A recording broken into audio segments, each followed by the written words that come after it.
है लोगों, सबसे बड़ी दौलत अगर मुसलमान के लिए है तो वो इश्क़ रसूल है। बम्बई में बहुत पहले कॉन्फ्रेंस हुई थी तो स्टेज पर हाशमी मियाँ को तो सब लोग जानते होंगे, उनके अब्बा हुजूर मुहद्दिस आज़म हिंद तशरीफ़ ले गए स्टेज पर और आला हज़रत फ़ाज़िल बरेलवी रज़ी अल्लाह अन्हु के साहिबजादे हुजूर मुफ्ती आज़म हिंद रहमतुल्लाह अलैह तशरीफ़ ले गए तो दोनों बुजुर्ग मुलाकात की। आज अगर दो बुजुर्ग का बुला ले तो एक आ जाए तो दूसरे के लिए उठ ही ना, सोचिए कि अगर हम उठ पड़े तो सब समझिए कि यहू मर्तबा बराबर है। लेकिन उन बुजुर्गों में बात नहीं थी। स्टेज पर दोनों लोग मिले और मुसाफा मिलाया और दोनों ने एक दूसरे के हाथ को चूमा। तो मुहद्दिस आज़म हिंद के मुरीद साथ में थे। मुरीदों ने कहा, हजरत ये बात समझ में नहीं आ रही है कि आप सैयद हैं और ये बरेली वाले पठान हैं, इन्होंने आपका हाथ चूमा तो ठीक किया कि सैयद का हाथ चूमना चाहिए, लेकिन आपने सैयद होकर के पठान का हाथ चूमा, ये बात समझ में नहीं आ रही है। तो मुहद्दिस आज़म हिंद ने फरमाया था कि बरेली वाले ने मेरा हाथ चूमा है सैयद होने के नाते और मैंने उनका हाथ चूमा है आशिक़ रसूल होने के नाते, कि इश्क़ रसूल की जो दौलत बरेली से मुसलमानों को मिली शायद वो किसी खानकाह से उतनी दौलत नहीं मिली। बेशक आला हज़रत इमाम अहले सुन्नत ने पूरी जिंदगी अपने नबी की तारीफ में गुजार दी। इसीलिए आला हज़रत इमाम अहले सुन्नत कहा करते थे, या रसूल अल्लाह तुम्हें जाना तुम्हें माना न रखा गैर से काम, तुम्हें जाना तुम्हें माना न रखा गैर से काम, लिल्लाहिल हम्द में दुनिया से मुसलमान गया, लिल्लाहिल हम्द में दुनिया से मुसलमान गया। सहाबा को हुजूर से बेपनाह मोहब्बत थी, बहुत मोहब्बत थी। हुजूर की बात समझ में आए ना आए सहाबा मान लेते थे। हुजूर सल्लल्लाहु अलैहि वसल्लम मक्का शरीफ में पैदा हुए, 53 साल मक्का में रहे, लेकिन जब लोगों ने जुल्म की इंतहा कर दी, जान के दुश्मन हो गए, तो मेरे पैगंबर ने हिजरत फरमाया। बोलो, तारीख पढ़ा होगा आप लोग। मक्का छोड़ा, मदीना गए। मक्का से जाते समय रास्ते में सरकार को भूख लगी तो एक झोपड़ा नजर आया। झोपड़े में गए तो उसमें एक बुढ़िया थी जिसका नाम था उम्मे माबद। क्या नाम था? सरकार ने कहा, बूढ़ी माँ भूख लगी है, कुछ खिला सकते हो? कहा, बेटा घर में कुछ भी नहीं। एक बकरी बंधी थी, बूढ़ी हो गई थी, थन सूख गए थे। सरकार ने कहा, बकरी बंधी है, कुछ नहीं है तो इजाजत दे दो तो हम उसका दूध दूह के पी लें। तो बुढ़िया ने कहा, देख नहीं रहे हो, जान नहीं है उसकी, दूध दूहने के लिए कह रहे। सरकार ने फरमाया, तुम इजाजत दे दो तो हम दूह लें। तो बुढ़िया झुल्ला के बोली, जाओ दूह लो। तो सरकार गए और बिस्मिल्लाहिर्रहमानिर्रहीम पढ़ के सरकार ने जो दूहना शुरू किया, हाथ लगाया तो अल्हम्दुलिल्लाह वो बकरी भी आनन फानन जवान हो गई और थन भी दूध से भर गए। दूहा पहले बुढ़िया को पिलाया, फिर अपने दोस्त अपने साथी अबू बकर रज़ियल्लाहु अन्हु को पिलाया, फिर खुद पिया, फिर बुढ़िया के घर में जितने बर्तन थे सबको सरकार ने मंगा करके और दूध से भर दिया। तो जाना तो सुभान अल्लाह कहे तो कह दो, सुभान अल्लाह। महफिल मिलाद में न कहे तो अब्बे जी घरे हुआ गद्दब कही हो सुभान अल्लाह, बोला करो ताकि नींद ना आए और ये भी समझ में आए कि आपको अपने नबी से बहुत मोहब्बत है। जब किसी की बात तारीफ सुनी जाती है, कोई कह दे फला लड़का पूरा यूपी टॉप पास कर गया, तो बोरा बने थोड़े बैठे रही हो, कहियो यार बहुत अच्छा काम किया, वाह भाई वाह, कहते हो कि नहीं कहते? सारे बर्तन उसके दूध से सरकार ने भर दिए दूध करके, और वो बकरी उसी दिन दूध नहीं दिया बल्कि 18 बरस तक वो बकरी वैसे ही दूध देती रही। इसीलिए हजरत अली शेर खुदा रज़ी अल्लाह अन्हु से किसी ने कहा था कि ये बताओ कि आपके नबी सखी थे कि हातिम ताई सखी थी? हातिम ताई सखी था। हातिम ताई ने अपने घर में 10 दरवाजे लगवाए थे। कितने दरवाजे? हम और आप पे लगवाया जाता है ज्यादा ज्यादा 2, एक निकले वाला एक भागे वाला। एक पीछे निकाल लो कि कोई रास्ता तो भाग लो, या तो आगे निकले वाला। हातिम ताई ने 10 दरवाजे लगवाए थे, इसलिए कि कोई भी मांगने वाला आए तो उसको दिक्कत न पड़े। अगर एक दरवाजे से मांगने वाला मांगता तो हातिम ताई निकल के देता, फिर वही मांगने वाला दूसरे दरवाजे पे जाता, मांगता तो हातिम ताई फिर देता उसको, तीसरे दरवाजे पे जाता, मांगता तो फिर देता, यहाँ तक कि एक मांगने वाला अगर पलट पलट के 10 दरवाजे पे मांगता तो हातिम ताई देता रहता, मना नहीं करता। इतना बड़ा सखी था। हम और आप अगर कोनो भिखारी आएगा 2 रुपया दे दे तो क्योंकि हफ्ता खान में फिर आएगा तो क्या कहा जाता है? अरे वो दिन लेकर आए फिर आएगा तुझे, अभी तुका तो देवे की रहा। बोलो कहते कि नहीं कहते? हातिम ताई 10 दरवाजे से मांगने वाले को दिया करता था। एक मांगने वाला पलट पलट के हर दरवाजे से मांगता तो हातिम ताई देता रहता। तो कहने वाले ने कहा कि हातिम ताई सखी था, तुम्हारे नबी सखी कहाँ थे? तो हम जैसे पिलपिलाहा लोग होते तो कहते हाँ यार सखी हातिम ताई ही थी। लेकिन हजरत अली के दिल में इश्क़ रसूल कितना था। फरमाते हैं सखी हातिम ताई नहीं था, सखी मेरे पैगंबर ही थे। कहा क्यों? तो हजरत अली कहते हैं हातिम ताई अगर सखी होता, बैठ जाओ, हातिम ताई अगर सखी होता तो पहले दरवाजे पर मांगने वाले भिखारी को इतना दे देता कि फिर उसको मांगने की जरूरत न पड़ती, और देता था। फिर वो दूसरे दरवाजे मांगता, फिर देता, फिर तीसरे दरवाजे पर पता चला देता तो था लेकिन मांगने वाले की जरूरत भर नहीं देता था। और मेरे पैगंबर ने जिसको दिया तो माला माल कर दिया, दोबारा मांगने की जरूरत नहीं। हातिम ताई सखी नहीं था, मेरे पैगंबर सखी थे। ये सहाबा के अंदर इश्क़ रसूल होता था। मक्का छोड़कर मदीना गए, कुछ दिनों के बाद सरकार उम्रा के लिए तशरीफ लाए 1400 सहाबा को लेकर। हुदैबिया के मैदान पे पहुंचे तो मक्का के लोगों ने रोक दिया, कहा इस साल आप नहीं जा सकते, वापस जाइए। तो सुलहनामा तैयार हुआ था। तो मक्का के लोगों ने कहा कि लिखो कि इस बार आपको वापस जाना पड़ेगा। सरकार ने फरमाया लिखो, वापस चले जाएंगे। लिखा। फिर लोगों ने कहा कि ये भी लिखो कि आइंदा साल आना, लेकिन साथ में कोई हथियार लेके नहीं आना है। का वो भी लिख दिया। तीसरी शर्त लिखी कि मदीना का कोई आदमी हमारे मक्का आएगा तो हमें इख्तियार है, चाहे तो उसको रोक लें और चाहे तो वापस कर दें। का लिखो।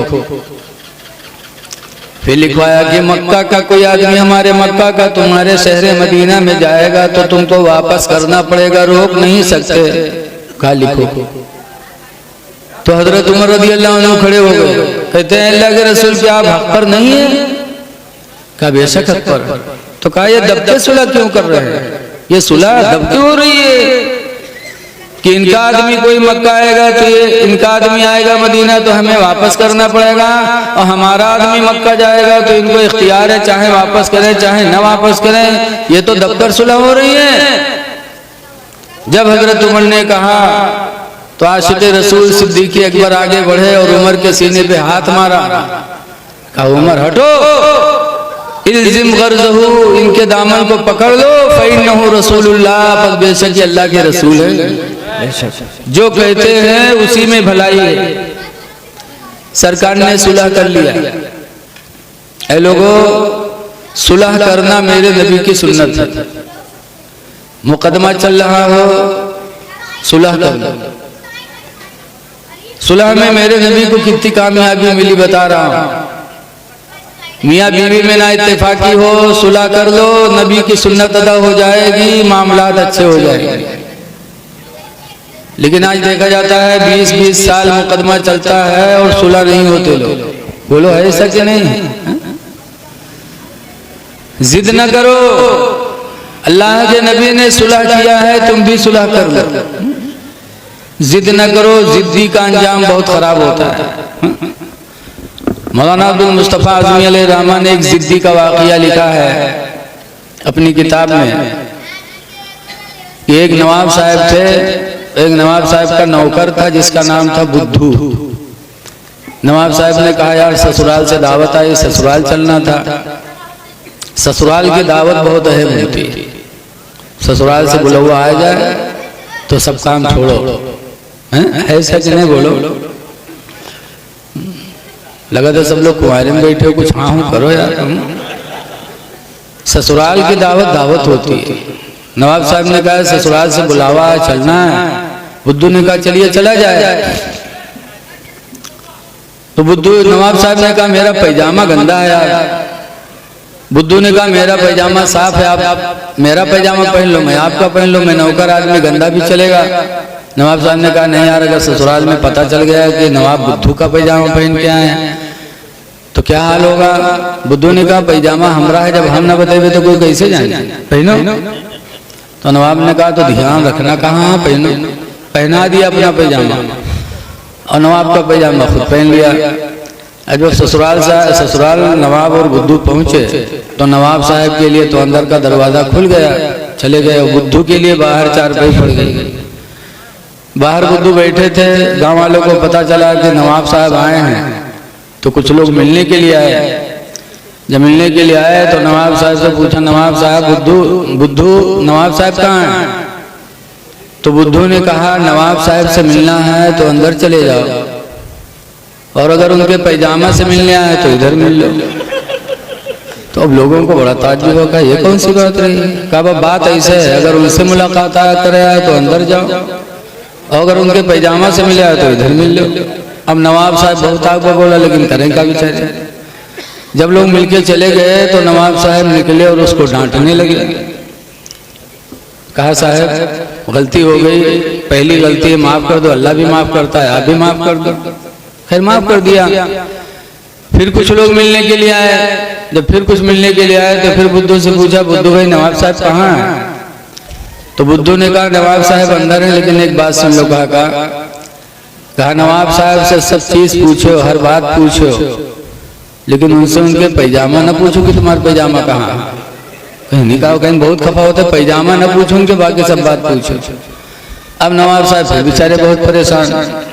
लोग मिल मिला के जब चले गए तो नवाब साहब निकले, उनका मारे लगे। जब मारे लगे तो कहा अरे साहब मना तो किया है, पैजामा न पूछो। हट नालायक, फिर पैजामा पकड़ा। अच्छा साहब माफ कर दो, अब जबान पर पैजामे का नाम नहीं आया। खैर माफ कर दिया। फिर कुछ लोग मिलने के लिए आए। पूछा बुद्धू नवाब साहब कहाँ हैं? तो बुद्धू ने सर नीचे कर लिया चुपचाप। लोगों ने पूछा रे बुद्धुआ बोलना रे, नवाब साहब कहाँ है रे? बुद्धू एक चुप, हजार चुप। फिर कहीं लोग काहे नहीं बोले तेरे बुद्धुआ बताओ रे नवाब साहब कहाँ है रे? तो बुद्धू कहते हैं मैं नवाब साहब को कैसे बता सकता, जब उनका पैजामा नहीं बता सकता तो उनको कैसे बता सकता हूँ। नवाब साहब निकले का मार के भगाए नहीं। मौलाना अब्दुल मुस्तफा आज़मी अलैहिर्रहमान लिखते हैं कि जिद का अंजाम बुरा होता है। जिद किया था पैजामा बता के रहेंगे, तो मारा भी गया, नौकरी भी गई। शैतान ने जिद किया, आदम अलैहिस्सलाम को सजदा नहीं किया, तो मरदूद बारगाह हो गया। ऐ लोगों, जिद न करो, सुलह कर लो। और सुलह करने के लिए अगर झूठ बोलना पड़े तो झूठ भी बोल दो, और सुलह करवाने वाला अगर झूठ बोल के सुलह करा दे तो झूठ भी बोल दे। वो हदीस पाक में अन अब्दुल्लाह इब्न अब्बास क़ाल क़ाल रसूलुल्लाह, हजरत अब्दुल्लाह बिन अब्बास से रवायत है, फरमाते अल्लाह के रसूल ने इरशाद फरमाया, लैसल किज़्ज़ाबु, वो झूठा झूठा नहीं है, अल्लज़ी युस्लिहु बैनन नास, जो झूठ बोलकर लोगों में सुलह करा दे। क्या बात है, वो झूठा नहीं, बेशक। बल हुवा यक़ूलु खैरा, पैगंबर फरमाते बल्कि वो तो अच्छी बोली बोल रहा है। क्या बात है, पता चला सुलहियत खुदा को भी बहुत पसंद है, अल्लाह के रसूल को भी बहुत पसंद है। बेशक। सुलहियत कर लो, किसी भी मामले में इख्तिलाफ हो सुलहियत कर लो, इंशाअल्लाह कामयाबी भी आपको मिलेगी और नबी की सुन्नत का सवाब भी मिलेगा। बेशक। सरकार ने सुलह कर लिया तो क्या हाल हुआ, कुछ ही दिनों के बाद सना 8 हिजरी में रमजान का महीना था, 10,000 सहाबा को लेकर हुजूर मदीना से मक्का रवाना हुए। जब मक्का में दाखिल हुए तो मक्का का सरदार कौन था उस वक्त? अबू सुफियान, ईमान नहीं लाए थे। जब सरदार मक्का अबू सुफियान ने रसूलुल्लाह की शान और शौकत देखी कि 10,000 सहाबा को लेकर फातिहाना शान और शौकत से मक्का में दाखिल हो रहे हैं, तो अबू सुफियान के चेहरे की रौनक बदल गई।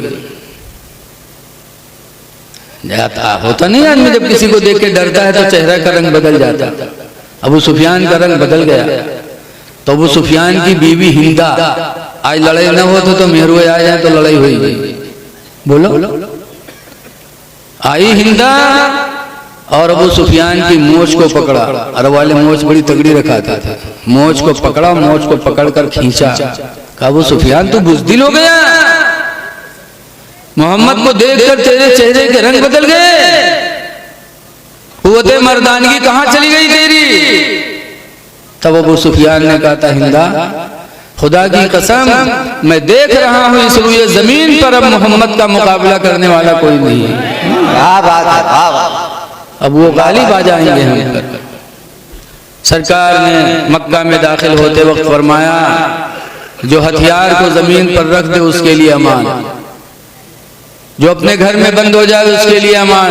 तो लोगों ने कहा अबू सुफियान के लिए भी कुछ कह दो, सरदार मक्का है। तो सरकार ने फरमाया अबू सुफियान के घर में जो दाखिल हो जाए उसके लिए भी अमान। सरकार आगे बढ़े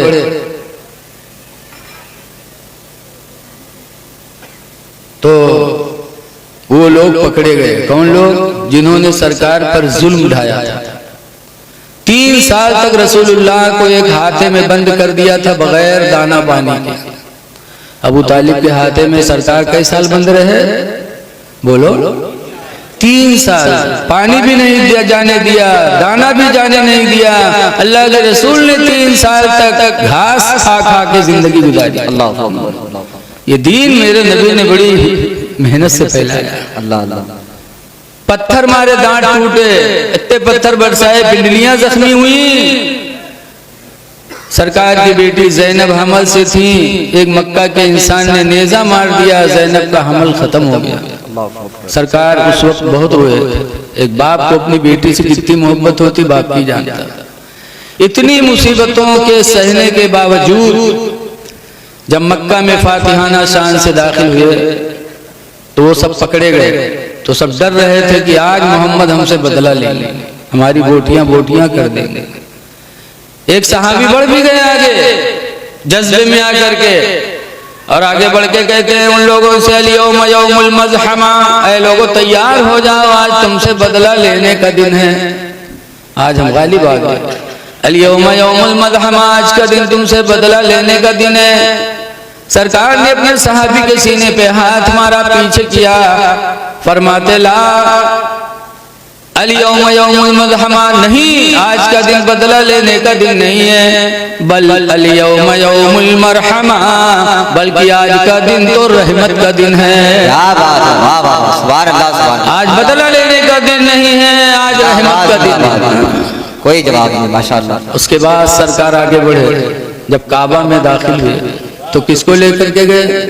आज हम लोग तो कहूँ जावा जाते तो बड़े लोगों का लेके जावा जाता, और अल्लाह के रसूल काबा में दाखिल हुए तो अपने 2 गुलाम को लेके गए खुदा के घर में, और 2 गुलाम कौन कौन?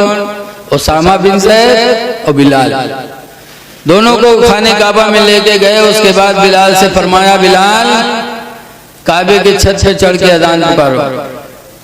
जब पहली मर्तबा थी हरम में अल्लाह अकबर की सदा बुलंद हुई थी, पहली बार फरमाया बिलाल काबे के छत पे जाओ, अज़ान पढ़ो। जब बिलाल काबे के छत पे चढ़े और अल्लाहु अकबर की जैसे आवाज बुलंद किया, तो जो मक्का के कुफ्फार अपने अपने दरवाजों को बंद किए थे, घर में छुपे थे, जब उन लोगों ने आवाज सुनी तो उन सब का दिल यकीन कर गया कि खुदा की कसम आज रुए जमीन पर खुदा की इबादत के अलावा कोई दूसरा मुस्तहिक हो ही नहीं सकता।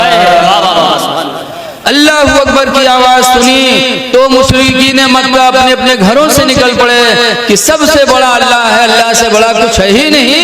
ये सुन करके निकले और रसूलुल्लाह के कदमों में गिरे, कलमा पढ़कर मुसलमान। नारे तकबीर, नारे रिसालत, जश्न गौसुल वरा, उर्से मुबारक, नारे तकबीर, नारे रिसालत। आज हम मुसलमान हैं, वो काफिर थे जिन्होंने अल्लाह अकबर की बोली सुनी थी तो दिल की दुनिया बदल गई उनकी, अपना बातिल दीन छोड़कर दीन हक को कबूल कर लिया। और आज हम मुसलमान हो कि अल्लाह अकबर की आवाज सुनते हैं तो हमारे दिल पे असर ही नहीं पड़ता। अजान देने वाला अजान दे रहा है और हम अपना काम कर रहे हैं, बात कर रहे हैं तो बात कर रहे हैं, हंस रहे हैं तो हंस रहे हैं, हमारे दिल पे उसका असर नहीं पड़ता। ऐ लोगों जरा सोचो कि हम कहाँ जा रहे हैं, फिर कहते हो कि हमारी दुआएं क्यों नहीं कबूल होती।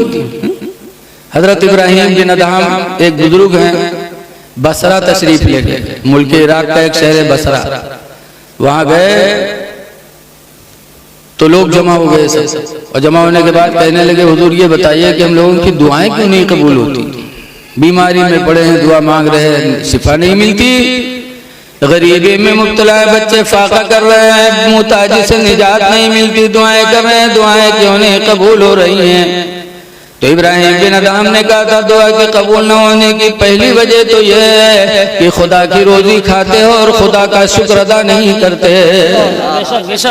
खुदा की रोजी खा रहे हो, उसकी नेमतें हासिल उठा रहे हो, फायदा उठा रहे हो नेमतों से, और उसका शुक्र अदा नहीं करते तो दुआएं कैसे कबूल होंगी। और दूसरी वजह बताया था कि मोहब्बत रसूल का दावा करते हो और रसूलुल्लाह की सुन्नतों से दूर हो तो तुम्हारी दुआएं कैसे कबूल होंगी। और तीसरी वजह बताई थी कि कुरान की तिलावत करते हो, कुरान पर अमल नहीं करते। लोग समझते हैं कुरान सिर्फ इसलिए नाजिल हुआ है क्योंकि तिलावत करो। रमजान है तो कहीं अब की 5 खत्म किया रहा है, अब की हम 7 खत्म पढ़े रहा। अरे 7 खत्म पढ़े थे, 5 खत्म पढ़े थे तो उस पर अमल भी किया तुमने क्या? कुरान सिर्फ तिलावत के लिए उतरा है? कुरान तिलावत के लिए भी उतरा है। कुरान किस लिए उतरा? अल्लाह फरमाता हुदल लिन्नास, लोगों की हिदायत के लिए कुरान उतारा गया है। कुरान पर अमल नहीं करते, 5 दफा खत्म कर डाले। 17 जगह, 1 नहीं, 2 नहीं, 3 नहीं, कुरान करीम में अल्लाह ताला ने बार बार 17 मरतबा हुक्म दिया। किस चीज का? वबिल वालिदैनि ihसाना, माँ बाप के साथ अच्छा सलूक किया करो। 1 दफा नहीं, 2 दफा नहीं, 17 मरतबा अल्लाह ने फरमाया माँ बाप की फरमा बरदारी करो। माँ बाप का दिल जी तो दिल, लेकिन हम उस पर अमल नहीं करते। माँ बाप क्या है? एक सहाबी थे, बीमार हो गए तो उन्होंने मिन्नत मानी, या अल्लाह मुझे तो शिफा दे दे तो मैं काबा की चौखट चूमूंगा। मिन्नत ऐसे मानना चाहिए। हजरत फातिमा ज़हरा ने मिन्नत मानी थी, या अल्लाह शिफा दे दे तो मैं हसन हुसैन को शिफा दे दे तो मैं 3 रोजे रखूंगी। आवाज में हुए कौन मेरी मिन्नत माना था, अल्लाह हमारी काम कह दे तो हम अजमेर शरीफ में बकरा दबा करेंगे। अब बताओ मुंह से कही तो दियो, लेकिन अजमेर बकरा दबा करना कितना कठिन काम है। बोलो है कठिन कि नहीं? वो तो मुंह से कही दी। अब मर्द के दिल से पूछो का भी हमरे उधर एक इमाम साहब हैं, इमाम साहब के तनख्वाह 5000। और बहरे शरीफ में बहुत बड़ी दरगाह है, हुजूर सैयदना मसूद क़ादी शहीद रहमतुल्लाह अलैह। तो इमाम साहब की बीवी मिन्नत मान ली कि अल्लाह हमारी काम कह दे तो हम गादी बाबा के वहाँ बकरा ज़बह करेंगे, काम हो गया। अब इमाम साहब की तनख्वाह 5000, कहाँ बेचारे बचाओ जो बकरा खरीदें। धीरे धीरे जोरत बटोरत बकरा खरीदें, फिर चावल वावल इंतजाम किए, फिर वो टराली नहीं पावे, बहरे जाए खाते नहीं पावे तो आया मौलवी पर बरसे। ये बहुत मिन्नत माना थी कि मुँह बहुत खुलत, जा तुम ढूंढ के लेके आओ, जा टराली पहन तो खाना बनाए वाला नहीं मिले। जब कुछ नहीं पाए मौलवी पर जुट जाए, तब मौलवी ने एक दिन पहुँच पहले कहने का जी बाबा अब की हमारी का पुरियाद अब लौट के कबू न मना, अब कबू न मना। बताओ क्यों इसे मिन्नत मानती? सहाबी ने मिन्नत मानी, अल्लाह मुझे शिफा दे दे तो मैं काबा की चौखट चूमूंगा। ठीक हो गए तो मदीनतुल मुनव्वरा सरकार की बारगाह में हाजिर हुए। कहने लगे अल्लाह के रसूल मैं बीमार था, मैंने मिन्नत मानी थी कि शिफा मिल जाए तो काबा की चौखट चूमूंगा। अल्लाह ने मुझे शिफा दे दी। कहा तो मक्का जाओ, मिन्नत पूरी करो, काबा की चौखट चूमो। कहते अल्लाह के रसूल 400 किलोमीटर तकरीबन मदीना से मक्का है, मेरे पास इतने पैसे नहीं कि मैं सवारी से जाऊं, और बदन में इतनी ताकत भी नहीं कि मैं पैदल जाऊं 400 किलोमीटर, मैं नहीं जा पाऊंगा। तो सरकार फरमाते अगर नहीं जा सकते इरजू इला बैतिका, तो तुम अपने घर वापस चले जाओ। वक़ब्बिल क़दमै उम्मिका, और घर में जाकर माँ के दोनों पैरों को चूम लो। अल्लाह ताला नारे तकबीर, नारे रिसालत, मसलके आला हजरत कुर्से मुबारक मुफ्ती रफीक आलम खन्नापुरी, नारे तकबीर, नारे रिसालत। घर चले जाओ, माँ के कदमों को चूम लो। ये है माँ की कदम, लेकिन आज माँ के कदम न चूमे, पीर साहब के कदम चूमे। कहूँ लिखा है पीर साहब के कदम चूम? न कुरान में लिखा न हदीस में लिखा। माँ का पैर चूमो हदीस से साबित है, बाप का हाथ चूमो हदीस से साबित है, माँ बाप का हाथ चूमना मुस्तहब है। कहीं नहीं लिखा है साफ साफ कि पीर का पैर दबाओ, और माँ बाप के बारे में 17 जगह कुरान में लिखा है। माँ बाप को भूले बैठे हो, और पीर साहब आए जी हैं तो 10 मुरीद जुटी हैं पैर दबाओ, अल्लाह जाने का दबावा करता। और पीर इतने बड़े काहिल ऊपर दबावा करने लगा तो 100 बीघा जोत किया है। बताओ जब पीर इतना बड़ा काहिल होगा तो मुरीद कामयाब हो सकता है। हजरत सैयदना शेख सादी रहमतुल्लाह अलैह ने अपनी किताब गुलसिता में लिखा है कि इंसान की बर्बादी का सबसे बड़ा सबब है काहिली। बोलो घरे पर रहो, दुकान न खोलो तो क्या हाल है? खेती न जाओ तो खेत में क्या पैदा होगा? सबसे बड़ी बर्बादी का सबब है काहिली। हमने सुना है कि 2 काहिल थे, काहिल काहिल की दोस्ती, मौलवी मौलवी की दोस्ती, काहिल काहिल के 2 ठोरे रहे, काहिल दोनों दोस्ती रहे। तो दोनों सफर में निकले, रास्ते में एक पेड़ देखी बैर के, और पक्की पक्की बैर लदी रहा ऊपर। तो दोनों कहिलवे उसके नीचे लेट गए। इन लेटों को यही तूर के खवाए थे तो खा लिया, लेटे दोनों। इत्तेफाक से एक मुसाफिर गुजरा तो एक कहिलवा में से का बोले इसके एक बैर गिरी रहा है, पक्की पक्की पैरी रहा है। तो एक काहिल को एक मुसाफिर गुजरा तो एक काहिल पुकार इसके इधर आए, इधर कहीं का बात तीनों बैरिया जो गिरी पड़ी है तने उसका उठाए हमरे मुंह में रख दे खाई ले। तो मुसाफिर उठाए के रख दी इस मुंह में, तो कहे जाए लाग। जब जाए लाग तो कहिलवा फिर उसे कहते कहाँ जाते रहे इधर आप, हमरे मुंह से बीवा को निकाले रे, उसका तो निकाल दे। तब वो लौटा 2 लात मारी से, कहे सर बीओ मुंह से नहीं निकाल सका तो दोसर का काहिल बगल में पड़ा रहा, कहते और 2 लात मार। अब हमरे मुंह पर कुत्ता मुंह उतर रहा है, तो इसे कह रहा है भगाए दो तो नहीं भगाई रहा है, 2 लात और मार। बताओ ऐसे ऐसे काहिल होंगे तो जिंदगी में क्या तरक्की कर सकते हैं? ऐ लोगों, जीती दुनिया में अपने माँ बाप की खिदमत कर लो, वरना पछताने के अलावा कुछ है नहीं। आला हजरत कहाँ से मुरीद हैं बताओ? आला हजरत मुरीद हैं मारहरा शरीफ से, और मारहरा के सज्जादा नशीन हुजूर नजीब हैदर मियाँ हर साल अब भी उर्स कासमी में ऐलान करते हैं कि लाखों की तादाद में आने वाले मुरीदों, तुम इसलिए आए हो कि मेरे पीर हमको बख्शवा लेंगे। कहते हैं खुदा की कसम, जब तक तुम्हारे माँ बाप तुमसे राजी नहीं होंगे तुम्हारा पीर तुम्हारे काम आएगा।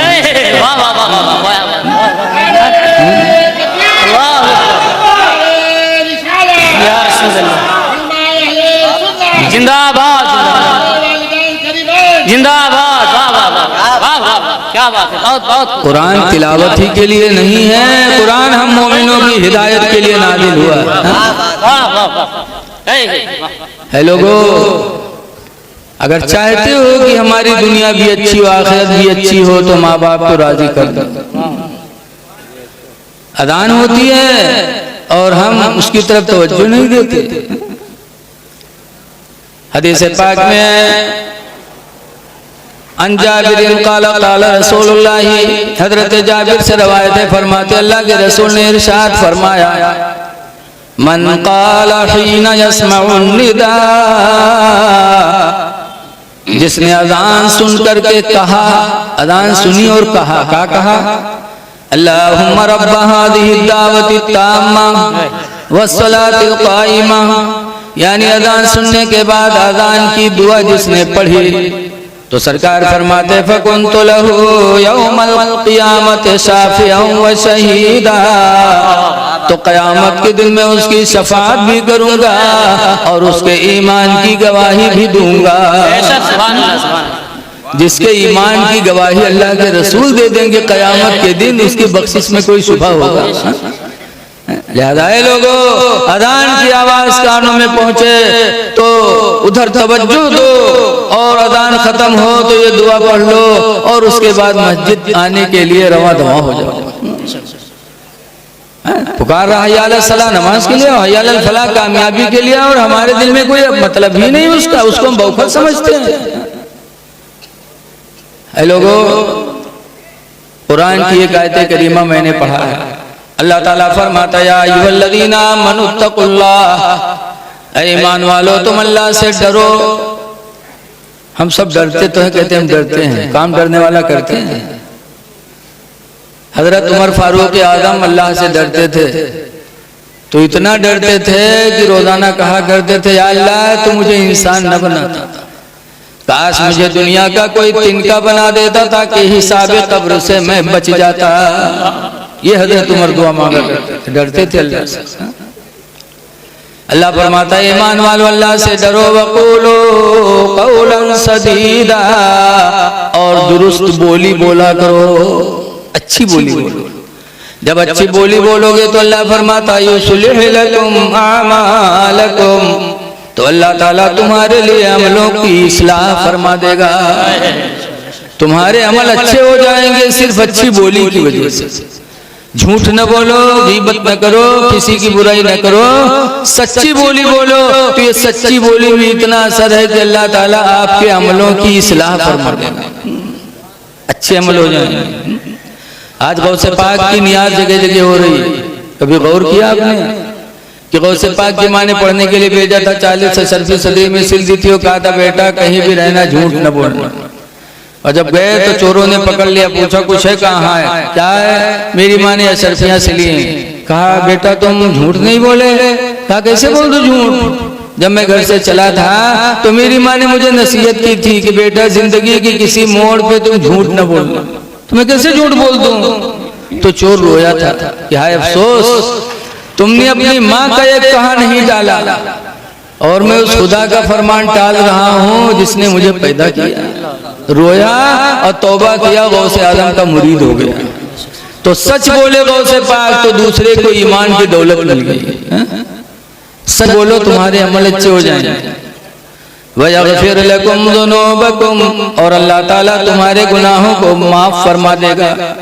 वमन युतिल्लाह व रसूला, और जो अल्लाह और उसके रसूल की फर्माबरदारी करेगा, फ़क़द फ़ाज़ फ़ौज़न अज़ीमा, तो गोया कि उसी ने सबसे बड़ी कामयाबी हासिल किया। अल्लाह से डरो, अच्छी बोली बोलो, ये ज़बान। एक हदीस पाक में है, देखो अच्छा है बताओ, हर आदमी आज जन्नत चाहता है कि नहीं चाहता? बोलो भैया, जितने भी लोग नेक की काम कर रहे हैं वो जन्नत ही की तलब में, और जन्नत का पाना बड़ा आसान है, जन्नत का हासिल करना कोई कठिन काम नहीं, बहुत आसान। सरकार फरमाते हैं हदीस पाक में, मैं यज़मनुले, कौन है तुम में का जो मुझे जमानत दे दे, किस चीज की? अन यहफ़ज़ मा बैन लिह्यैहि, उस चीज के बचाने की जमानत दे दे जो दोनों जबड़ों के बीच में है, यानी जबान। कौन मेरा उम्मती जो जबान बचाने का मुझसे वादा कर ले? वमा बैन रिजलैहि, और उसके बचाने की जमानत दे दे जो दोनों पैरों के बीच में, यानी शर्मगाह। कि कौन उम्मती है जो मुझे जमानत दे दे कि अल्लाह के रसूल में अपनी शर्मगाह को ज़िना से बचाऊंगा। सरकार फरमाते जो दो चीजों की बचाने की जमानत हमको दे दे, जबान बचा ले और अपनी शर्मगाह को ज़िना से बचा ले, तो सरकार फरमाते फ़ाज़मन लहुल जन्नह, तो मैं जन्नत की जमानत उसको दे दूं। जन्नत बचाने के लिए हथियार की जरूरत नहीं, जन्नत बचाने के लिए किसी पार्टी की मदद की जरूरत नहीं है। जन्नत बचाना है तो सिर्फ जबान बचा लो, अपने आप को ज़िना से बचा लो, तुम्हारी जन्नत बच जाएगी। बहुत आसान है जन्नत बचाना। इसीलिए बगदाद के बादशाह हारून रशीद, उनकी बीवी का नाम था जुबैदा। मियाँ बीवी में एक दिन तू मैं हो गई। हर घर में तू मैं होती है, बोलो होते कि नहीं होते? चाहे जितने बड़े हजरत हो, लेकिन घर में फसद जरूर है। चाहे जितने बड़े नेता हो, सबको जीती है, ये घर में हारी है। मियाँ बीवी में तू मैं होने लगी तो जुबैदा को गुस्सा आया, तो जुबैदा ने हारून से कहा हट जा जहन्नमी में। जब कहा हट जा जहन्नमी में, तो हारून को भी गुस्सा आया, कहा अगर मैं जहन्नमी हूं तो तुझे तलाक है, तलाक है, तलाक है। आदमी के पास सबसे बड़ा हथियार यही है, मेहरुआ कहता है। कौन लंसा ने जीती वो यही कही है। बाद मामले में ऐसे होते हैं मेहरुआ जिद्दी होते हैं जिद्दी, इसलिए कि औरतों को अक्ल है कम। कोई मामला हो कहीं असिल के हो तो हमको तो छोड़ दे, तो कहीं अब्बा हमसे असिल के अब्बा छोड़ेंगे, तो कहीं छोड़ देती असिल को तो छोड़ दे, तो कहीं अब्बा मुँह खुल ही जाता है, लेकिन खोल दे मुँह, असिल के तो खोल दे, अब्बे खुल ही जाता है, लागत है मुँह में बम धरे अब्बे दादा। लेकिन वो हवा का औलाद का हम आने वाली जिद्दी असिल क्यों तो खोल दे तू यार। और जब खुलत है तो अल्लाह जाने एक साथ में कत्ती तलाक बकत है, तलाक तलाक तलाक तलाक। और के बाद जब गुस्सा ठंडे, जब सुनिए कि हाँ हमारे लिए तो वह हराम हुई, अजनबिया हो गई हमारे लिए, तब जाइए मदरसा में कबू मुल्की मौलाना सलाम न करिए, नौबत आ जाए तो जो दूर से हजरत सलाम अलैकुम, बड़े सिद्धवा बन गई। पूछो कहा बाप, कहीं हजरत घर में झगड़ा हुआ तो गुस्सा में तलाक दे दिया। गुस्सा जरूर बताइए, लगा तो कोई मोहब्बतों में तलाक देते। कहूँ सुने हो कि मार्केट से रसगुल्ला लेके आओ तो क्या रात में दोनों मियाँ बीवी खाओ खाओ तलाक तलाक तलाक, बताओ क्योंकि तो गुस्से में तलाक दे दिया। फिक़ह की किताबों में लिखा है कि निकाह शीशा है। किताबों में क्या लिखा है? निकाह शीशा है, शीशा है और तलाक पत्थर है। और पत्थर जब शीशा पर मारोगे तो चाहे हंस के मारो तो मुंह टूटी, और नाक मुंह सिकोड़ के मारो तो मुंह टूटी। बोलो टूटना है कि नहीं टूटना? पत्थर पड़ेगा तो शीशा टूटेगा। चाहे मोहब्बत से मारो चाहे गुस्से से मारो। वो फुक़हा लिखते हैं कि ऐसे ही तलाक है, अगर गुस्से से दोगे तो भी निकाह टूटेगा, मोहब्बत से दोगे तब भी टूटेगा। निकाह को तो टूटना ही टूटना है अगर तलाक दोगे। क्यों कहते हो कि गुस्से में दे दे देह गुस्सा में तलाक दे जाए मदरसा में क्या मौलाना साहब ऐसा ऐसा मामला होगा तो कहीं हराम है, तो कहीं नहीं हजरत का बनाओ जो खर्चा पाने वाले लगा तो हमको ना तो बीज बना था। लेकिन जिसके दिल में खुदा का डर होगा वो हराम को हलाल कैसे बताएगा? ना हुआ काम बने दूसरे मदरसा में हो गए हजरत ऐसा ऐसा होएगा इनका बनाओ कोई सूरत से जो खर्चा पानी हो ले लो, लेकिन कौन बना पाएगा? वहां से भी भगाए गए। बताते हैं कि आदमी ऐसा रह जाए मदरसा में भगावा जाए, इत्तेफाक से एक दज्जाल मौलवी मिल गया। जब मौलवी से बताए तो मौलवी कहते हैं अच्छा बताओ कत्ता रुपया दे सकते हो तुम, कत्ता खर्चा दे सकते कहीं जौन बताइए तो दे। तो मौलवी कहते हैं रुपया ले 10,000 लेकिन काम तुम्हारे बिल्कुल लोहा पे दे। दज्जालन के कौन ठिकाना? तो निकाल दे दी 10,000 रुपया। मेहरू का मामला रहा मस्जिद के चंदा हो तो जो निकले निकाल दे दी 10,000। जब 10,000 पाएंगे मौलवी तो पूछो थे अच्छा ये बताओ कौन दिन तलाक दिए रहे थे? सोचे साची बड़ी देर बाद बताए मौलवी साहब इतवार के दिन रहा है। इतवार के दिन कहीं ना कहीं जा इतवार के कहाँ तलाक होते? इतवार के दिन कोर्ट कचहरी सब बंद रहा था, इतवार के दिन तलाक नहीं पड़ते। जा लगाए दी मौलवी दज्जाली फतवा। हाँ ऐ लोगो तलाक न दो, निकाह करना तो मेरे नबी की सुन्नत है लेकिन तलाक देना मेरे नबी की सुन्नत नहीं है। रसूलुल्लाह सल्लल्लाहु अलैहि वसल्लम ने 11 बीवियों से निकाह फरमाया है लेकिन तलाक किसी को नहीं दिया। तुम उनके मानने वाले हो और उनकी सुन्नत से दूर हो, बात बात पे तलाक दे देते हो। तलाक न दिया करो।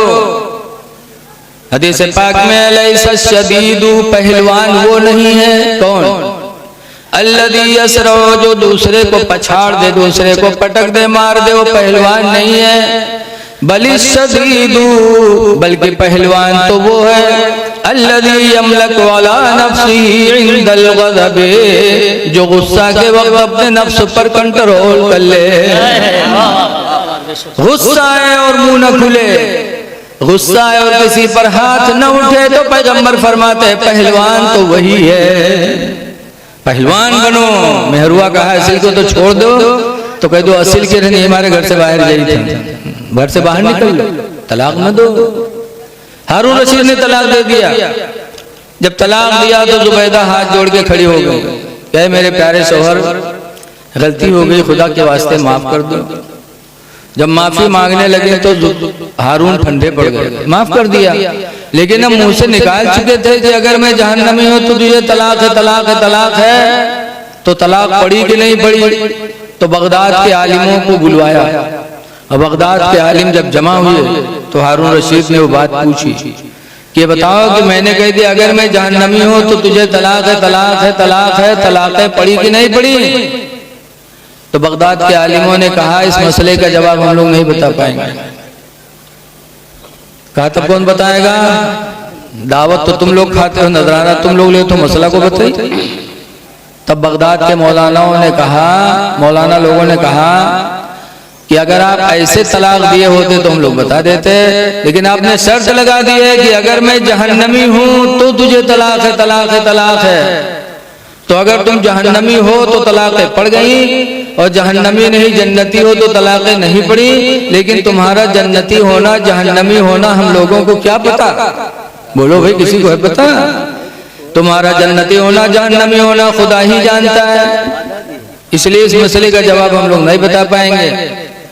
तो उस वक्त उन आलिमों में एक बच्चे भी थे, अभी रेखें आ रही थी, दाढ़ी मूंछ भी सही नहीं आए थे। एक बच्चा खड़ा हुआ और उसने कहा हारून बादशाह अगर इजाजत हो तो इस मसले का जवाब मैं बताऊं।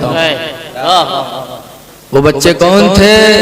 आने वाले दिनों में वो इमाम शाफई बन के चमके थे, बहुत बड़े आलिम बन के चमके। बच्चे ने कहा कि अगर इजाजत हो इस मसले का जवाब हम बताएं।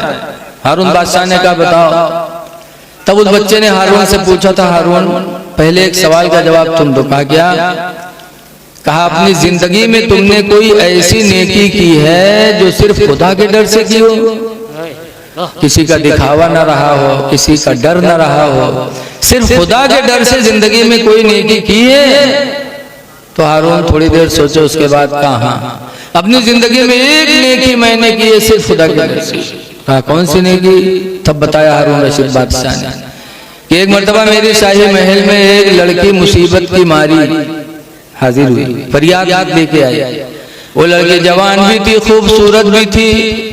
जब वो लड़की मुसीबत मारी मेरे महल में आई, दाखिल हुई और उसकी जवानी और उसकी खूबसूरती पर जब मेरी निगाहें पड़ी तो मेरे दिल के इरादे गंदे हो गए। मैं ज़िना की नीयत से बढ़ा उसकी तरफ। तब उस लड़के ने कहा था, हारून बादशाह सुन लो, आज पुलिस तुम्हारे कब्जे में, फौज तुम्हारे कब्जे में है, पुलिस और शासन का तुम पर कोई खौफ नहीं, क्योंकि तुम बादशाह हो। शाही महल है, कोई देख भी नहीं रहा है। लेकिन ऐ हारून सुन लो, उस दिन को याद करो जिस दिन सब बादशाहों की बादशाह की दरबार में हाजिरी होगी। उस खुदा के दरबार में जब हाजिरी होगी तो तुम क्या मुंह दिखाओगे, मैं क्या मुंह दिखाऊं। आज तुमको तो किसी का डर नहीं, लेकिन उस खुदा की बारगाह की हाजिरी याद कर लो। हारून कहते जब उस लड़के ने कयामत के दिन अल्लाह की बारगाह में हाजिरी याद दिलाए तो मेरा दिल खौफे खुदा से थरथराने लगा और अल्लाह के डर से मैं दूर रहा। उस बच्ची को हाथ भी नहीं लगाया। उस दिन अगर मैंने अपने आप को ज़िना से बचाया तो सिर्फ खुदा के डर से बचाया। तब उस बच्चे ने कहा था, हारून अब कुरान से तुम अपने मसले का जवाब सुनो। तो बच्चे ने कुरान की आयत पढ़ी थी कि सुनो, अल्लाह ताला कुरान में फरमाता है, फअम्मा मन खाफ मकाम रब्बिही, लेकिन वो बंदा जो अपनी रब की बारगाह में हाजिर होने से डरा, वनहन नफ्सानिल हवा, और अपने नफ्स को ज़िना से रोक लिया, फ़इन्नल जन्नत हियल मावा, पस बेशक उसका ठिकाना जन्नत है। कुरान कहता है तुम जन्नती हो, जहन्नमी नहीं हो। और जब तुम जन्नती हो तो तुम्हारी तलाक जुबैदा पर नहीं पड़ी। जुबैदा तुम्हारी बीवी है, तुम उसके शौहर हो। ऐ लोगो, पता चला कि अपनी शर्मगाह को ज़िना से बचा लो तो कुरान कहता है तुम्हारा ठिकाना जन्नत है। जबान बचा लो बुराइयों से तो नबी फरमाते तुम्हारे लिए जन्नत की जमानत मैं लेता हूं। इसलिए जबान बचाओ, अपने आप को ज़िना से बचाओ, और अल्लाह की रोजी खाते हो तो अल्लाह का शुक्र अदा करो।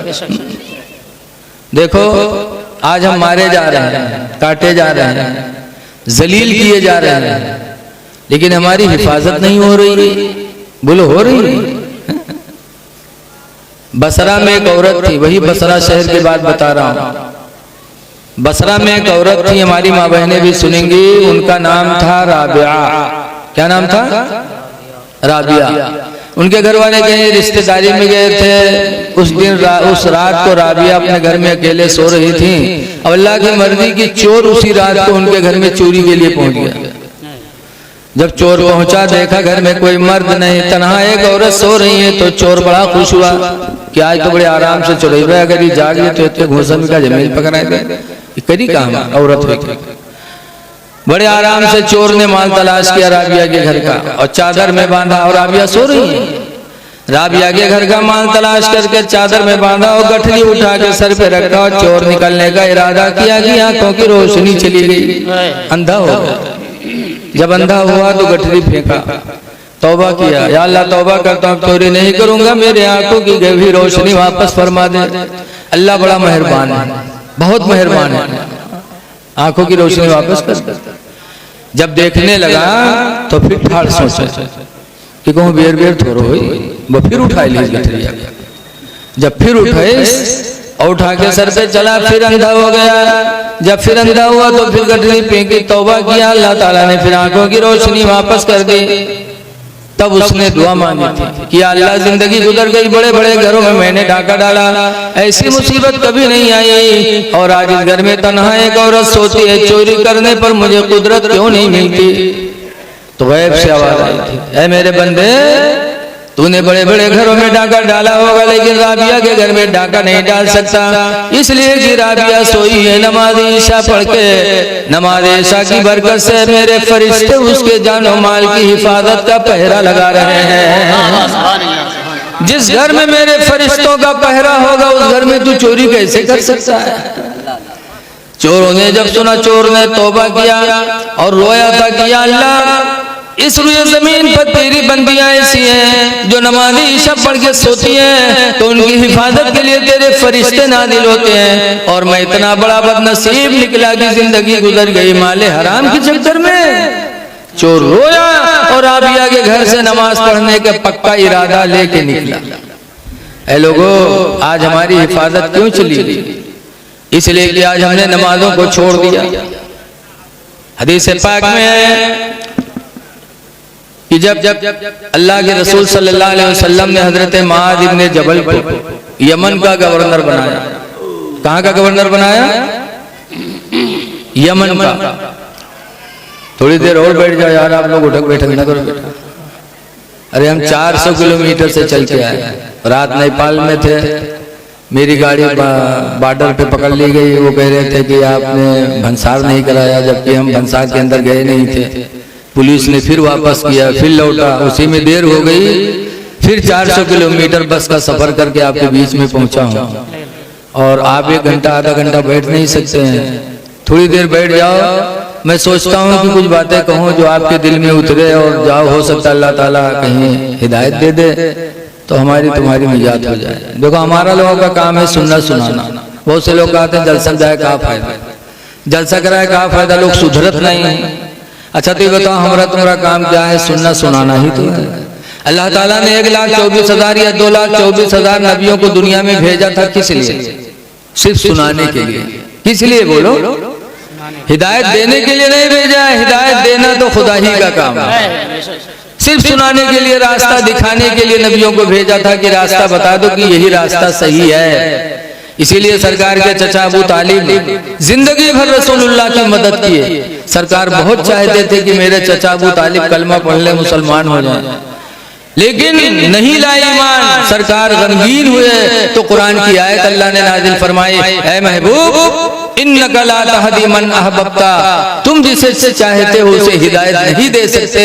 तुम्हारा काम रास्ता दिखाना है, हिदायत देना मेरा काम है। वाह वाह वाह, नारे तकबीर, नारे रिसालत, मसलके आला हजरत, जश्न गौसुल वरा, नारे तकबीर, नारे रिसालत। तो हम भी आए थे रास्ता दिखाने के लिए।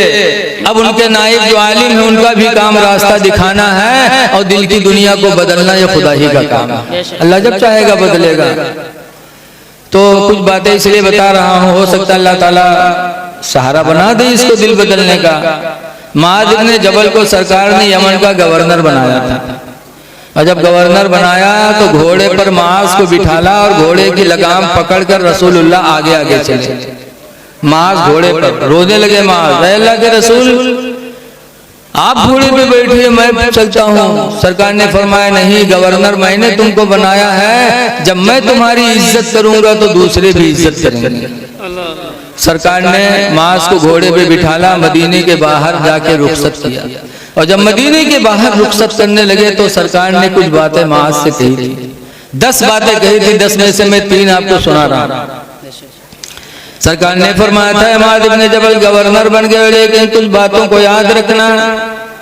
नंबर 1 पर फरमाया था, ला तशरिक बिल्लाहि शैया, अल्लाह के साथ शरीक किसी को न करना, शिर्क न करना। वइन कुतिलता वइन हुर्रिकता, अगर से कत्ल कर दिए जाओ, आग में जला दिए जाओ, लेकिन शिर्क न करना।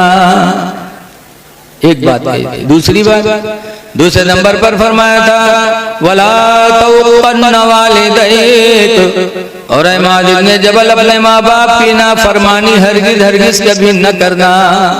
गवर्नर हो गए हो तो न समझना कि गवर्नर हो गया हूँ। माँ बाप से बड़ा तुम्हारा दर्जा नहीं हो सकता। माँ बाप की नाफरमानी न करना हरगिज़ हरगिज़। और तीसरी वसीयत किया था सरकार ने, ला तत्रुकन्ना सलातम मक्तूबतम मुतअम्मिदा, और मुआज़ इब्ने जबल गवर्नर हो गए हो, नमाज फर्ज को कभी कसदन न छोड़ना। क्यों? फ़इन्न मन तरका सलाता मुतअम्मिदा, इसलिए कि जिसने नमाज फर्ज को जानबूझकर छोड़ दिया, फ़क़द बरियत मिन्हु ज़िम्मतुल्लाह, तो अल्लाह की ज़मानत उस बंदे से हट जाती है। अल्लाह उस बंदे का ज़ामिन नहीं रह जाता। जो नमाज छोड़ दिया अल्लाह की जमानत उससे अलग हो गई। जब अल्लाह की जमानत अलग हो गई तो हम मारे भी जाएंगे, काटे भी जाएंगे, जलील भी किए जाएंगे। जब हमारा कोई जामिन नहीं है, बोलो भाई, तो हमारा क्या हाल होगा? इसलिए लोगों, इस फुरफतन दौर में अगर चाहते हो कि हमारे जान माल की हिफाजत हो तो नमाजों की पाबंदी करो, नमाजें न छूटें। इंशाल्लाह जब नमाज की पाबंदी करोगे तो अल्लाह के फरिश्ते तुम्हारी मदद के लिए उतरेंगे। बद्र की सरजमीन पर 313 थे फरिश्ते उतरे थे उनकी मदद के लिए। कुरान में लक़द नसरकुमुल्लाहु बिबद्रि व अंतुम अज़िल्ला, अल्लाह ने मैदान बद्र में तुम्हारी मदद फरमाई थी जब तुम थोड़े थे। बहरहाल आप हजरात से ही गुजारिश करता हूँ कि नमाजों की पाबंदी करो। नमाज आज हम लोग या हुसैन या अली का नारा लगाते हैं, बोलो लगाते कि नहीं लगाते? अली की नात पढ़े लागो तो रुपयन के बहुछार, इसीलिए बहुत से नात पढ़े अली अली अली अली अली अली अली, वो अली के नाम में गड़बड़ाए गए। काहे? हालांकि इस तरह तौहीन है। जैसे बहुत से लोग नबी नबी की नात पढ़ने लगे तो नबी नबी नबी नबी नबी नबी, अब सुनैया सुनत है कुछ और आगे कहा हूँ नबी नबी नबी नबी कहते रहते हैं। तो इसमें नामे नबी की तौहीन होती है कि नबी के मानने वाले और नबी के नाम सुन करके वो अपने आप को मुतफक्किर कर रहे हैं कि कुछ और आगे कहो, इसको बंद करो, कुछ और कहो। लेकिन आज हम लोग समझते नहीं, हर चीज का मकाम होता है, हर चीज को उतना ही कहो जितना कि दायरे में हो। तो हजरात या अली कहने वाले बहुत, या हुसैन कहने वाले बहुत हैं, लेकिन कम से कम इनकी जिंदगी तो कभी देखो। आज अली के मानने वाले अली कहते हो और कुरान खोल कर नहीं पढ़ते। हजरत अली शेर खुदा खाने काबा का तवाफ करने जाते थे तो जैसे तवाफ शुरू करते थे वहीं से कुरान पढ़ना शुरू करते, और घूमते घूमते जब वहां पहुंचते तो एक कुरान हजरत अली का खत्म हो जाता था। ये कुरान की तिलावत से हजरत अली को लगाव था। और आज हम अली कहते हो, कुरान खोल कर भी नहीं पढ़ते हैं। आज अली कहते हैं, हजरत अली की जिंदगी देखो। आज आप अली कहते हो, दाढ़ी बनवा रहे हो, कभी सोचा भी कि दाढ़ी किसने बनवाई थी? अच्छा ये बताओ, नाराज ना होना आप लोग, हुजूर की उम्मत में 73 फिरके होंगे। कितने फिरके होंगे? एक जन्नत में जाएगा, 72 जहन्नम में। पूछा गया कि अल्लाह के रसूल जन्नत में कौन जाएगा? तो सरकार ने फरमाया था, हिया मा अना अलैहि व अस्हाबी, जन्नत में जाने वाला वही फिरका है जो मेरे और सहाबा के रास्ते पे चलेगा। तो नबियों का रास्ता क्या था, सहाबा का रास्ता क्या था? तारीख उठाकर देखो, 1,24,000 या 2,24,000 नबी दुनिया में आए, लेकिन किसी नबी ने दाढ़ी नहीं बनवाई। कोई नबी दड़मुंडा आपको तारीख में नहीं मिलेगा। सरकार के सहाबी 1,40,000 हज्जतुल विदा में थे, लेकिन सहाबी के चेहरे पे दाढ़ी थी। सबसे पहले दाढ़ी उम्मते मोहम्मदिया में किसने बनवाई? तुम्हारा शरीफ के सैयद हसनुल उलमा बंबई चोर बाजार की तकरीर में मुहर्रम के आशूरा में बता रहे थे कि जब यजीद तख्त पर बैठा तो दरबार सजाया, नई को बुलाया और दाढ़ी बनवाया और कहा लोगों गवाह हो जाओ, नबी की सुन्नत को मिटाने वाला सबसे पहला मैं हूँ। माअल्लाह, यजीद ने सबसे पहले बनवाई थी दाढ़ी, किसी मुसलमान ने नहीं बनवाई थी। हुसैन ने दाढ़ी रखाई, अली ने दाढ़ी रखाए। ऐ मेरे भाइयों, आप सब हुसैनी हो, यजीद का मानने वाला कोई नहीं है, तो हुसैन ने दाढ़ी रखाई थी, आप भी रखा लो। अली के चेहरे पे दाढ़ी थी, ऐसी दाढ़ी कि जिस दाढ़ी को देखकर एक यहूदी ईमान ले आया था। आज हम मुसलमानों की दाढ़ी बनवा रहे हैं। दाढ़ी कब्र में रोशनी का सहारा है। हदीस से साबित है कि जिसके चेहरे पे दाढ़ी होगी उसकी कब्र में रोशनी होगी। तो कब्र की रोशनी का इंतजाम कर लो। कब्र बड़ी अंधेरी कोठरी है। हजरत उस्मान गनी, हजरत उस्मान गनी रज़ी अल्लाह ताला अन्हु, बात आगे नहीं बढ़ाएंगे। कब्र बड़ी अंधेरी कोठरी है, कब्र की तैयारी कर लो। आला हजरत इमाम अहले सुन्नत इतने बड़े मुजद्दिद, लेकिन कब्र को याद करके पैगंबर की बारगाह में फरियाद करते थे, अर्ज करते थे, या रसूल अल्लाह, खड़े हैं मुनकर नकीर सर पर, न कोई हामी न कोई यावर।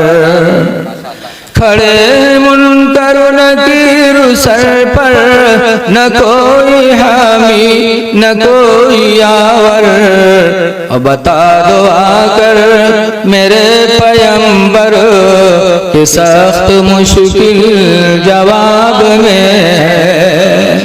कब्र की तैयारी कर लो। लेकिन आज हम लोगों के दिल बड़े ढीठ हो गए। एक बुढ़वा रहा है, बीमार बहुत हो गए, लड़काओं का घेर के बैठे, अब भाई बात अब बहु बात अत्ते में बुढ़वा का कहता है भैया रे हम बच न पाए, हम मर जाए। तो लड़कों कहें तब तो बुढ़वा कहते भैया रे जब हम मर जाए ना तो हमरे कफन में पुरान कपड़ा दियो, नवा कपड़ा ना लगाएगा। तो लड़कों के ना भाई यूं कहाँ हो सकत है कि तुमरे लिए घर बनवाया, सब कुछ कियो और मर जाइए हम लोग कफन पुरान कपड़ा देवे। गाँव वाले कहा कहीं है अब्बा? तो बुढ़वा कहते गाँव वाले चक्कर में पड़ कर सारे उनको फंसाए दे रहे तुम लोग। कहन कहा है अब्बा? कहने पुरान कपड़ा में लपेट के रखो कब्र में, ताकि जब फरिश्ते हिसाब ले आई हैं देखिए कफन पुरान, तो कहे तो बहुत पहले मर चुका है, कहीं हिसाब होगा, छोड़ो छोड़ छाड़ चले जाइए और नवा कपड़ा में लपेट के रखिए। जुड़ते जुड़ गई है कि नहीं जुटी है रे बताओ। ऐसे ऐसे दलाल बुढ़वा करे हैं कि जिंदगी भर तो दलाली करवे के ने मरे के बाद कब्रों में सोचा था कि हूँ दलाली कह के निकल जाए। लेकिन ऐ लोगों कब्र बड़ी तारीफ जगह, कब्र की तैयारी कर लो, अल्लाह को राजी कर लो, अल्लाह के रसूल को राजी कर लो, नमाजों की पाबंदी कर लो और अल्लाह के नाम पर सदका खैरात करते रहो। सदका से भी गुनाह मिटते हैं, सदका से बलाएं मिटती हैं। अल्लाह ताला इन चंद बातों को कबूल कर ले अपनी बारगाह में। आज देखो एक उर्स की महफिल में आप लोग आए हो, बोलो आए कि नहीं आए? उर्स में नियाज फातिहा करवावा जाता है, गहरे में भी नियाज फातिहा होता है, खाना शरीनी जौन होता है। लेकिन यहू पर कुछ लोगों के पेट की रात है, कहते सामने धे के काहे दुआ मांगत की हुआ जाते का। हमारे गांव कन्नापुरवा में एक बाबा रहे, तो झूठ बहुत बोलते रहे, तो गांव वाले उनके नाम रख देना झुठारी बाबा। बाबा तो अक्सर ऐसे होते हैं झुठारी बाबा। तो एक दिन कुछ ऐसे अकीदे वाले मुजब्जब लोग आए, कहें अच्छा बाबा झुठारी बाबा ये बताओ सामने खाना सिन्नी रखे काहे फातिहा करे, तो कई कब्र में हुआ जाते का मुर्दन। तो झुठारी बाबा कहें हाँ भैया रखा थे तो जेते हुए जाहिल आदमी। तो कहीं जब जाते हो तो मुर्दा खाता हुई है। तो झुठारी बाबा कहें हाँ भैया जे तो खाइबे करिए। तो कहें खाते हुए तो हगतो ही है, बड़े बदमाश होते हैं। तो झुठारी बाबा कहें हाँ भैया खाई है तो हगबे करिए। तो सब कहें तो तुम्हारे मुर्दन के कब्र में बड़ी गंदगी रहते हो। तो झुठारी बाबा कहें ना ही भैया हम लोग फातिहा करे थे, जाते खाते हैं हगत है, और तुम्हारा मुर्दा तो कुछ पावत नहीं है, तो दौड़ दौड़ के वही का साफ किया करते, यार से आमदनी बाहर से खर्चा, जैसे को तैसे जवाब। है लोगों हम लोग फातिहा करते हैं तो ये थोड़ी सोचें कि खाना वहां जाता है। कुर्बानी करते हो, बकरा ज़बा करते हो, ज़बा हो गया उसके बाद दुआ मांगी जाती है अल्लाहुम्मा तक़ब्बल हाज़िहिल उज़हिया, अल्लाह इस कुर्बानी को तू कबूल कर ले। कहा जाता कि नहीं कहा जाता? कमा तक़ब्बलता मिन खलीलिका सय्यदना इब्राहीम, जैसे कि इस कुर्बानी को तूने हमारे पैगंबर हजरत इब्राहीम की तरफ से कबूल किया था, ऐसे अल्लाह इसको कबूल कर ले।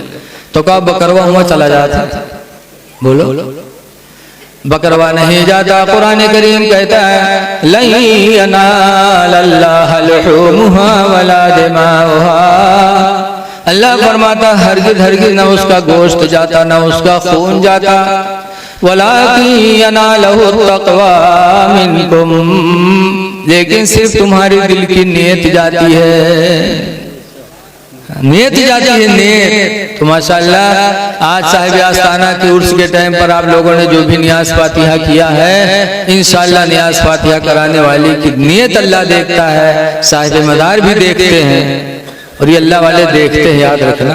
अब तफसील करने का टाइम नहीं है क्योंकि वक्त काफी हो गया है। बगुजारिश है कि अल्लाह ताला इन चंद बातों को कबूल फरमा ले और हमको आपको अमल की तौफीक अता फरमाए। अस्सलाम वालेकुम।